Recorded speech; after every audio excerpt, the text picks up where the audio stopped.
How do you disappear into thin air with $200,000? You jump from a commercial airliner at 10,000 feet, at night, in a rainstorm, over mountainous wilderness, without knowing how to operate a parachute. At least, that's what the evidence suggests. November 24th, 1971, a man calling himself Dan Cooper hijacked Northwest Orient Flight 305, extorted $200,000, then jumped into the night and was never seen again. It remains the only unsolved case of air piracy in American history. And 53 years later, the FBI still doesn't know if Dan Cooper was his real name, if he survived the jump, or why he seemed so calm about dying. This is a story about a person, not just a crime. Because everything strange about this hijacking comes down to one question. Who chooses to jump into a rainstorm without knowing if they'll survive? Thanksgiving Eve, 1971, Portland International Airport was processing the usual holiday rush when a man in a dark suit and sunglasses approached the Northwest Orient counter at 2:47 p.m. He paid cash for a one-way ticket to Seattle, gave the name Dan Cooper, and checked no baggage, which wasn't unusual in 1971 because airport security essentially didn't exist yet. No metal detectors, no ID checks, no bag screening. The Federal Aviation Administration had been warning airlines about hijacking threats for years, but the industry resisted security measures because they slowed down boarding and cost money. Between 1968 and 1972, there were 130 hijackings of American aircraft, most demanding passage to Cuba, and the response from airlines had been to simply pay ransom and move on. Dan Cooper boarded Flight 305, carrying a brown paper bag and a black briefcase, took seat 18C in the last row of the cabin, ordered a bourbon and soda, and lit a cigarette. The flight attendants would later describe him as mid-40s, about 6 feet tall, 170 pounds, olive complexion, dark brown eyes, wearing a black raincoat, dark suit, white shirt, black clip-on tie, and mother-of-pearl tie clip. He was polite, quiet. He smiled when spoken to. Florence Schaffner, the flight attendant working the aft cabin, would remember thinking he seemed like a businessman. Maybe a little sad, definitely not threatening. At 3:07 p.m., shortly after takeoff, Cooper handed Schaffner a note. She assumed it was a passenger complaint, or maybe a phone number, so she slipped it into her pocket without reading it. Cooper leaned forward and said quietly, "Miss, you'd better look at that note. I have a bomb." Not aggressive, not theatrical. Matter of fact, the way you might tell someone they dropped their keys. Schaffner opened the note. Block letters in felt-tip pen. "I have a bomb in my briefcase. I will use it if necessary. I want you to sit next to me. You are being hijacked." What happened next reveals something crucial about who Dan Cooper was or wanted to appear to be. He showed her the bomb, then immediately apologized for frightening her and asked her to sit down so they could discuss his demands calmly. He wanted $200,000 in $20 bills, 4 parachutes, and a fuel truck standing by in Seattle. The plane would land, he would get his items, release the passengers, and then the crew would take him wherever he wanted to go. The parachute request was specific in an odd way. 2 back parachutes, 2 reserve parachutes, all civilian sport models, not military. He didn't ask for an altimeter, didn't ask for oxygen, didn't ask for any navigation equipment, which raises the first technical question. If Cooper was an experienced paratrooper, as the FBI would later theorize, why would he request civilian parachutes that he'd never trained on instead of military ones he'd know how to operate? At Northwest Orient headquarters in Minneapolis, Executives made a decision that would define American aviation security. They would give Cooper everything he wanted. No negotiation, no delay, no risk to passengers. The FBI in Seattle began assembling the ransom, photographing every serial number, which took 2 hours because they had to pull the bills from multiple bank branches on Thanksgiving Eve, and Cooper had been very specific about the denomination.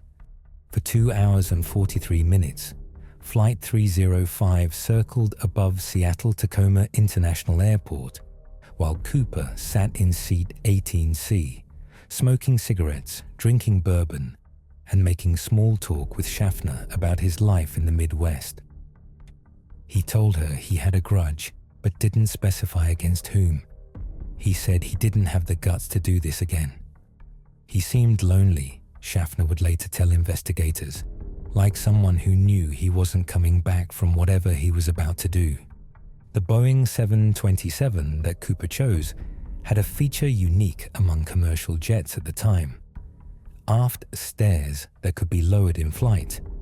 Originally designed for boarding at airports without jetways, but creating an exploitable gap in the aircraft's sealed pressure hull.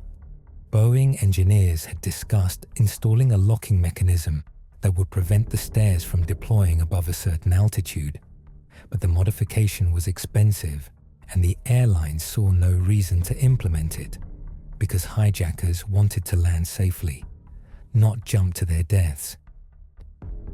At 5:39 p.m., Flight 305 landed in Seattle. Cooper released the passengers, kept the flight crew, and received his parachutes and money, which arrived in a canvas bank bag weighing approximately 21 pounds. Cooper examined the parachutes carefully, which surprised the FBI observers because he immediately identified that one of the reserve chutes was a dummy used for training, sewn shut and non-functional, then set it aside without comment. Cooper gave the crew specific instructions: fly to Mexico City, stay below 10,000 feet, keep the landing gear down, leave the flaps at 15 degrees, maintain cabin unpressurized, and fly as slowly as possible without stalling, which meant about 170 knots airspeed. The crew told him the aircraft didn't have enough fuel to reach Mexico City under those conditions. The configuration he'd specified would consume fuel at nearly 3 times the normal rate, and they'd need to refuel somewhere en route, probably Reno, Nevada. Cooper agreed to the Reno refueling stop without hesitation, which tells us something. Either he'd already factored in a fuel stop, or he was improvising and didn't want to show uncertainty in front of the crew. The flight parameters Cooper had chosen created a specific problem. Flying at 10,000 feet with landing gear extended and flaps at 15 degrees meant the aircraft would be operating at the edge of its performance envelope, burning fuel rapidly and limiting range to about 500 miles. At 7:40 p.m., Flight 305 took off from Seattle with just 6 people aboard: 3 pilots, 1 flight attendant, 1 hijacker, and 21 pounds of cash. Cooper ordered everyone into the cockpit and locked the door behind them. What happened next in that cabin remains largely unknown, but the physical evidence suggests Cooper worked quickly. He put on a reserve parachute, strapped the money bag to his waist, and at some point removed his clip-on tie and tie clip, leaving them on seat 18E. The decision to remove the tie is curious.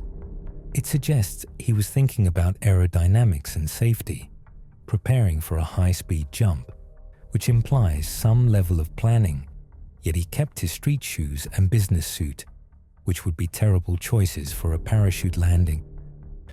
The aircraft was flying over southwestern Washington state, a region of dense Douglas fir forests, steep ridges, and November rainfall that had been heavy for weeks, creating swollen rivers and reducing visibility to near zero at ground level.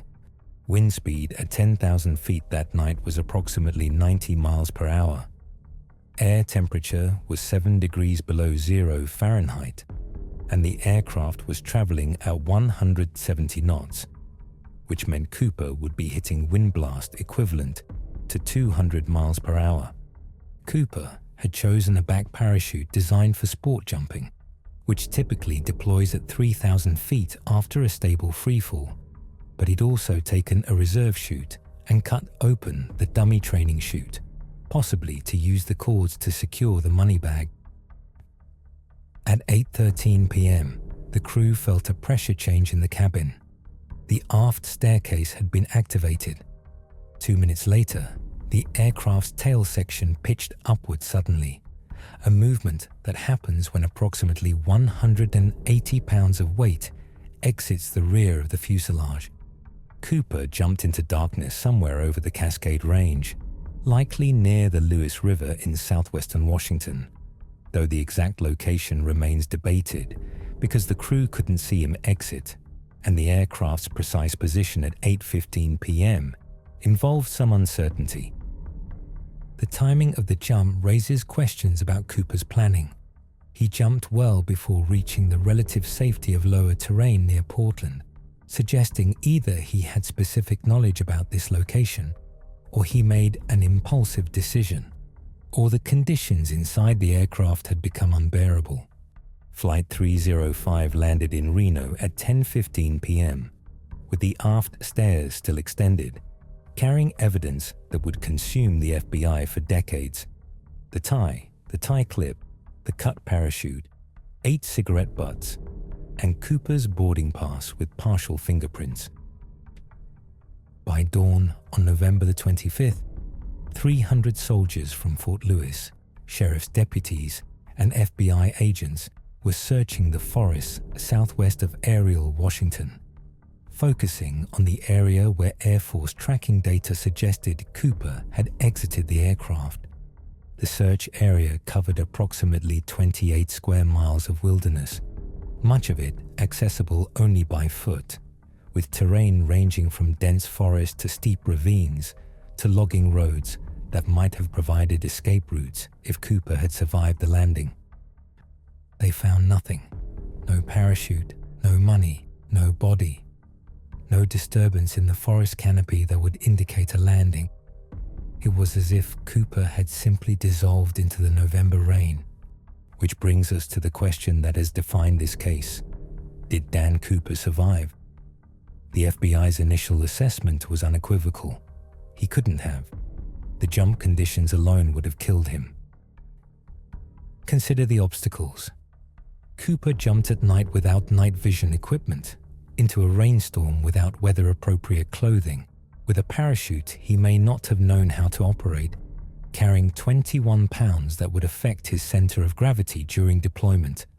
The 90-mile-per-hour winds at altitude would have pushed him miles off course during freefall, meaning he likely had no idea where he was going to land, and the dense forest canopy below would have been invisible in darkness and rain. Experienced skydivers avoid landing in forests because Douglas fir trees can reach 200 feet tall, their branches dense enough to trap a parachute, but not dense enough to stop a falling body, creating a scenario where you hang suspended 50 feet up, or worse, punch through to the ground. The FBI began constructing a psychological profile based on behavior patterns.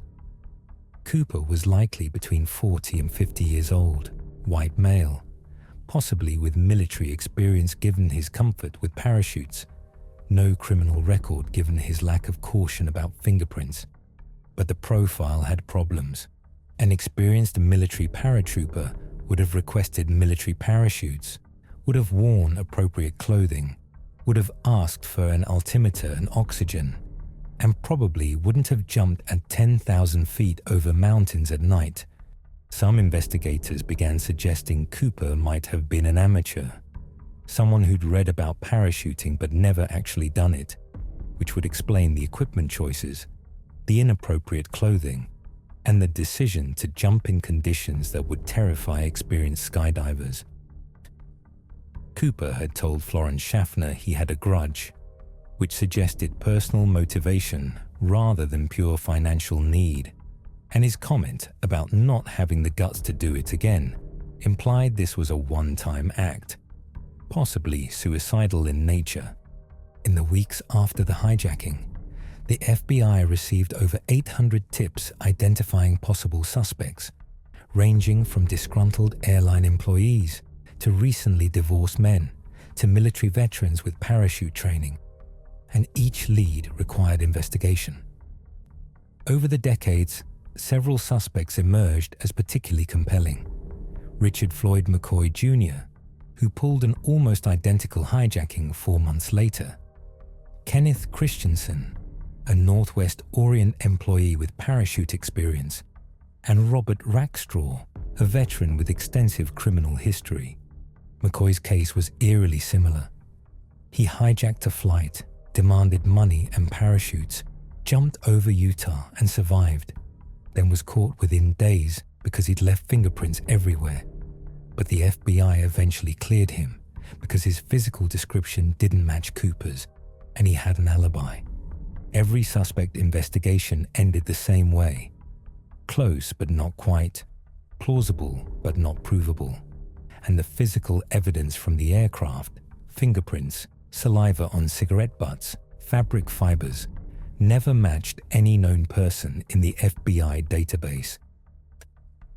Then in 1980, 9 years after the hijacking, a family camping along the Columbia River near Vancouver, Washington found something that changed everything. 3 bundles of weathered $20 bills partially buried in sand. The bills were positively identified as part of Cooper's ransom money by matching serial numbers. Approximately $5,800 out of the $200,000 found 30 miles downstream from the suspected jump zone and 8 feet above the current waterline. The discovery raised more questions than answers. How did the money travel 30 miles from the jump zone to the river? Why were the rubber bands holding the bundles still intact after 9 years? Why were the bills buried rather than scattered on the surface? Hydrologists examined whether the money could have reached the Columbia River naturally. If Cooper landed near the Washougal River, a tributary that feeds the Columbia, flooding could have carried the bills downstream, but the bills showed no evidence of significant water tumbling. The money's buried position suggested it had been deposited during a specific Columbia River dredging operation in 1974, which meant the bills had somehow entered the river system between 1971 and 1974, then been mechanically buried by dredge spoils. The leading theory among investigators became this: Cooper died on impact, or shortly after landing, his body and the money came to rest somewhere in the wilderness. Winter flooding washed the money into the river system, while his remains stayed trapped under logs or buried in sediment. But not everyone accepted the death theory. Some investigators pointed out that only $5,800 had been recovered, meaning 97% of the money remained unaccounted for, and no body or parachute had ever been found despite extensive searches. A smaller group of investigators believed the money might have been intentionally planted by Cooper himself, either to misdirect the investigation or to claim insurance money later, though this theory required Cooper to have survived and never once spent a marked bill in 53 years.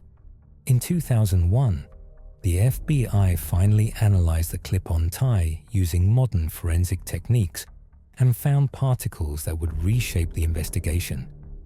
Pure titanium, stainless steel, aluminum alloys, and rare earth elements not commonly found in everyday environments. The particle composition suggested Cooper worked in aerospace or chemical manufacturing, specifically in environments involving titanium processing or specialty metals, which narrowed the suspect pool to people employed at Boeing, Lockheed, or specialty metal fabrication facilities in the Pacific Northwest. 1971 was a recession year, And Boeing had recently laid off thousands of workers in what became known as the Boeing bust, creating a population of unemployed aerospace engineers and technicians with specialized knowledge and potential grievances. This context makes Cooper's comment about having a grudge more comprehensible. Perhaps he'd been laid off. Perhaps he'd been passed over for promotion. Perhaps he felt the airline industry had contributed to his economic hardship, and this was his way of taking something back. In 2011, the FBI tried one more time using DNA analysis on the tie and cigarette butts, but the samples had degraded over 40 years, and any DNA recovered was too fragmented for comparison against modern databases. In July 2016, the FBI officially suspended active investigation of the Cooper case, acknowledging that without new physical evidence or a credible deathbed confession, the hijacker's identity would likely never be conclusively determined. But the case's closure didn't diminish its impact on American aviation. The hijacking led directly to mandatory airport screening, metal detectors at every gate, and the installation of what became known as the Cooper vane, a mechanical device that prevents aft stairs from being lowered in flight. Within 18 months of Cooper's jump, the FAA mandated universal passenger screening, making him indirectly responsible for the modern airport security experience that billions of travelers navigate every year, a legacy that probably would have amused him.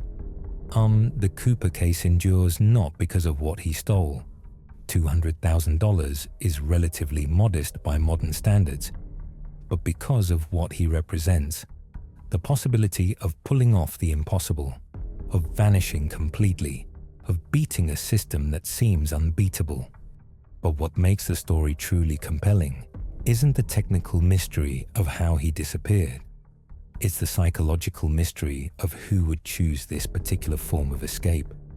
Courteous, methodical, possibly suicidal, definitely desperate, and either brilliantly prepared or dangerously improvising. Consider again that note Cooper handed to Florence Schaffner. You are being hijacked. Not this plane or this flight. You, singular, personal. He was hijacking a person's attention first, the aircraft second, which tells us he understood that control is psychological before it's physical. Everything about Cooper's behavior on the aircraft suggests he was performing a role. The sunglasses indoors, the bourbon drinking, the polite conversation, the apologies. He was being the hijacker he imagined a hijacker should be, which might explain why his technical knowledge seemed superficial. He had opportunities to take safer options, demand a landing in Mexico, request better equipment, wait for daylight, choose lower altitude. Instead, he jumped at night into a rainstorm over mountains. That's not the behavior of someone planning to survive. That's the behavior of someone who'd already decided survival was optional. Did Cooper survive? The FBI's consensus is no. The conditions were unsurvivable for someone of his apparent skill level. But consensus isn't proof, and proof is what this case has always lacked. No body, no parachute, just $5,800 and a lot of questions. Here's what we know with certainty. A man committed the only unsolved act of air piracy in American history. He was courteous. He was methodical. He left behind physical evidence that has resisted 5 decades of forensic analysis. And he jumped into darkness carrying 21 pounds of cash. Here's what we don't know. His real name, his profession, his motivation beyond the vague grudge, whether he had accomplices, whether he survived, where the rest of the money went, or whether he ever regretted removing that tie. The tie matters because it was a choice. He could have kept it on, could have thrown it out the door with the parachute dummy, but instead he carefully removed it and left it on a seat where investigators would find it. That's communication. That's someone leaving a signature. The central paradox remains unresolved. Cooper displayed enough knowledge to identify a dummy parachute and choose a specific aircraft configuration, but not enough to request proper equipment or appropriate clothing. He was either a sophisticated amateur or a professional improvising outside his specialty. All 36 passengers and crew spent 3 hours in fear that Thanksgiving Eve. Florence Schaffner spent years processing the trauma of sitting next to a bomb. Searchers spent weeks in dangerous terrain, looking for remains. The cost of Cooper's grudge extended far beyond $200,000. Over time, Cooper became something he probably never intended: a folk hero, an outlaw legend, the subject of books and documentaries and endless speculation. Every year in November, people gather in Ariel, Washington for Cooper Days, celebrating a man whose real name they don't even know. He matters because he represents something Americans find irresistible: the individual against the system, the unknown quantity, the escape artist who might have actually escaped. It doesn't matter that he probably died in a forest. What matters is that we can't prove it. The money found on the Columbia River tells us Cooper reached the ground. Whether he was alive when he reached it remains unknown. Those weathered bills are simultaneously evidence of death, money separated from owner, and evidence of mystery, money without a body. The technical legacy is clear. Cooper changed aviation forever, but the psychological legacy is what endures. He demonstrated that with enough calm, enough planning, and enough willingness to risk death, you could hijack an aircraft, extort a fortune, and jump into legend. How do you disappear into thin air with $200,000? You jump from a commercial airliner at 10,000 feet at night in a rainstorm over mountainous wilderness without knowing how to operate a parachute. At least, that's what the evidence suggests. But Dan Cooper, whoever he was, left us one final gift: uncertainty. And 53 years later, that uncertainty remains the only thing we know for certain. And that's where we'll leave it. Thanks for listening and diving into this incredible story. If you enjoyed this story and want more documentaries like this, hit the like button and subscribe to our channel. And see you in the next one.